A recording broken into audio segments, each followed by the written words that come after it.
నల్లేరు పచ్చడి ఎలా ప్రిపేర్ చేసుకోవాలో చూసేద్దాం. నల్లేరా అంటే ఏంటి అని చూస్తున్నారా? సో ఇదైతే కొండల్లోనే దొరుకుతుంది అనమాట. సో దీనివల్ల అయితే బెనిఫిట్స్ అయితే చెప్తాను. And vitamin B, vitamin C అయితే ఉంటుంది. అండ్ మోకాల నొప్పి కానీ, నరాల బలహీనత కానీ, నడుము నొప్పి కానీ దీనివల్ల అయితే చాలా అంటే చాలా ఉపయోగపడుతుంది అనమాట పచ్చడి చేసుకొని తింటే. దీనికి పౌడర్ కూడా ఉంటుంది. అండ్ నల్లేరు పచ్చడి కూడా ఉంటుంది అనమాట. మీకు ఏది అనుకూలంగా ఉంటుందో అదైతే చేసుకొని తినండి, చాలా మంచిది హెల్త్కి అయితే.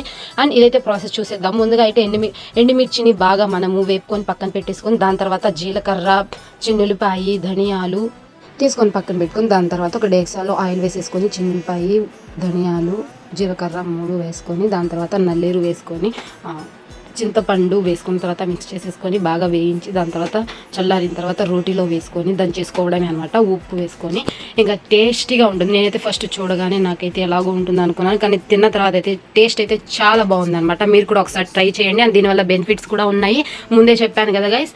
సో ఇలాంటి మరిన్ని వీడియోస్ కోసం please like, share, comment and subscribe. See in the next vlog. Bye bye, love you guys.